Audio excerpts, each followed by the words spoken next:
Coba jujur sama diri kamu sendiri sebentar. Kalau hidup kamu berlanjut seperti sekarang, bangun, kerja, scroll, capek, tidur, menurut kamu 2026 bakal beda nggak? Atau hanya angka di kalender yang berubah, sementara hidup kamu tetap di tempat yang sama? Kebanyakan orang berpikir perubahan besar datang dari keputusan besar. Padahal, hidup paling sering berubah dari kebiasaan kecil yang kelihatannya sepele. Dan di video ini, aku mau tunjukin 7 kebiasaan yang terlihat sederhana, tapi terbukti jadi titik balik hidup banyak orang. Termasuk mereka yang dulunya merasa hidupnya nggak kemana-mana. Kalau kamu ngerasa stuck, kalau kamu ngerasa capek tapi hasilnya segitu-gitu aja, video ini bukan motivasi kosong. Ini peta jalan. Kenapa 2026? Karena kita hidup di era yang aneh. Informasi melimpah, tapi arah hidup makin kabur. Kesempatan terbuka, tapi fokus makin hancur. Banyak orang kerja keras, tapi salah arah. Dan yang bikin bahaya, mereka baru sadar setelah bertahun-tahun terbuang.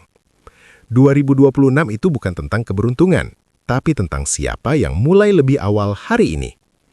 Kebiasaan pertama, berhenti menunggu mood datang. Ini kebiasaan paling merusak. Menunggu mood datang baru bergerak. Padahal di dunia nyata, orang sukses bukan yang selalu termotivasi, tapi yang bergerak meskipun malas. Ada seorang karyawan biasa, gajinya UMR, bukan lulusan top, bukan orang pintar banget. Tapi dia punya satu kebiasaan. Kalau harus ngerjain sesuatu, dia mulai 10 menit dulu tanpa mikir hasil. Dalam setahun, dia bukan berubah jadi jutawan, tapi skillnya naik, kepercayaan dirinya naik, kesempatan datang. 2026 hidupnya berubah bukan karena motivasi, tapi karena disiplin kecil yang konsisten. Kebiasaan kedua, mengurangi konsumsi menambah produksi. Kita hidup di era konsumsi ekstrim. Scroll, tonton, dengerin, bandingin hidup. Masalahnya bukan konten, masalahnya kita jarang produksi. Aku pernah ngobrol sama seorang freelance designer.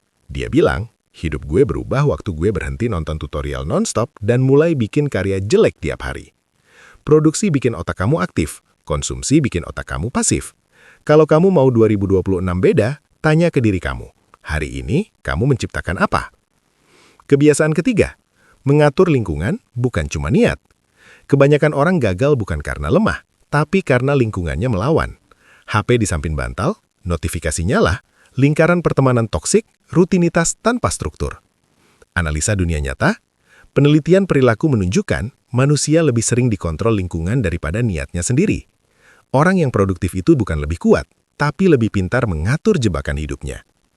Kebiasaan keempat, belajar skill bernilai bukan sekedar sibuk.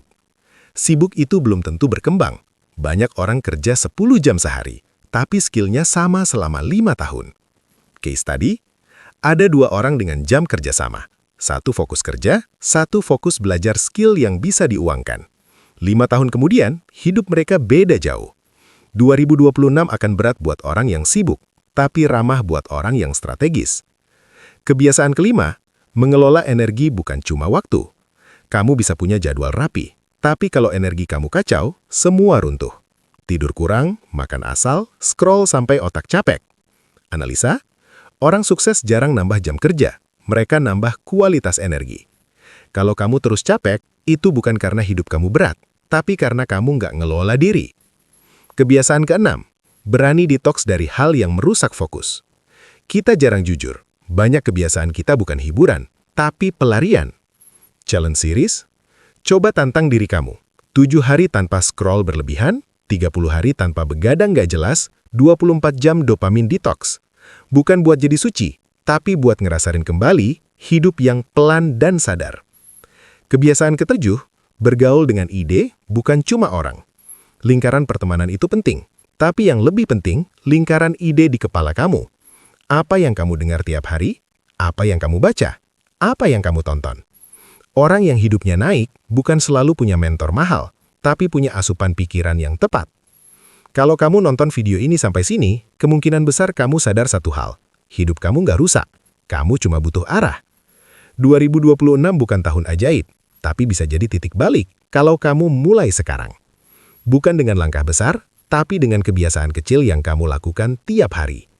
Pertanyaannya sekarang cuma satu, kamu mau tetap sama atau jadi versi baru dari diri kamu? Kalau kita jujur ya, 2026 itu sebenarnya bukan tahun yang spesial secara kalender. Yang bikin dia spesial, itu keputusan kecil yang kita ambil hari ini. Iya, dan lucunya banyak orang nunggu 2026 kayak nunggu mukjizat.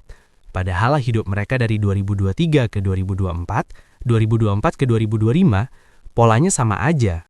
Rutinitas sama, cara mikir sama, cara ngadepin masalah juga sama. Makanya pas kita bahas 7 kebiasaan tadi, gue ngerasa ini tuh bukan kebiasaan berat. Tapi justru karena kelihatannya sepele, orang nggak ngeh efeknya. Banyak orang mikir titik balik itu kejadian besar. Dapat kerjaan baru, dapat uang gede, ketemu mentor. Padahal kenyataannya, titik balik itu seringnya sepi. Nggak ada yang tepuk tangan, nggak ada yang tahu. Kayak kebiasaan pertama yang kita bahas, berhenti hidup reaktif. Itu berat sih, karena hidup reaktif tuh enak. Tinggal respon, tinggal ngeluh, tinggal nyalahin. Tapi justru di situ hidup kita stuck. Yang paling kena ke gue tuh kebiasaan upgrade 1% tiap hari. Karena selama ini gue selalu mikir, kalau nggak ekstrim, ya percuma. Nah, itu penyakit umum.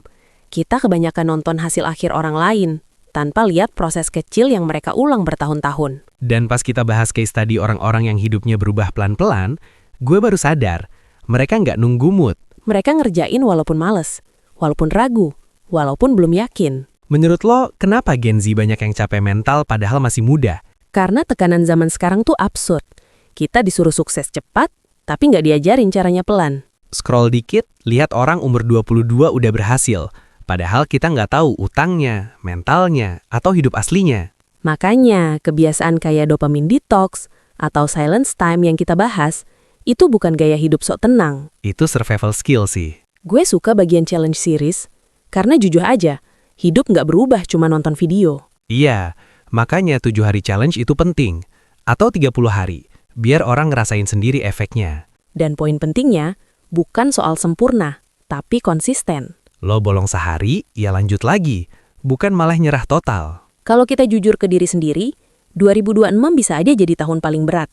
Kalau kita nggak ngubah apa-apa. Bukan karena dunia jahat, tapi karena kita nggak adaptasi. Orang yang bertumbuh sedikit setiap hari akan ninggalin orang yang cuma nunggu motivasi. Dan itu pahit, tapi nyata. Kalau lo dengerin sampai sini, artinya lo sebenarnya peduli sama hidup lo. Dan itu udah langkah awal yang nggak semua orang punya. Ingat satu hal, titik balik hidup jarang datang dari satu keputusan besar, tapi dari kebiasaan kecil yang lo ulang saat gak ada yang lihat. Kalau lo ngerasa obrolan kayak gini ngebantu, jangan lupa subscribe channel ini dan nyalain loncengnya. Biar setiap kali lo butuh diingetin, lo nggak sendirian. Kita ketemu di video berikutnya. Pelan-pelan, tapi jalan.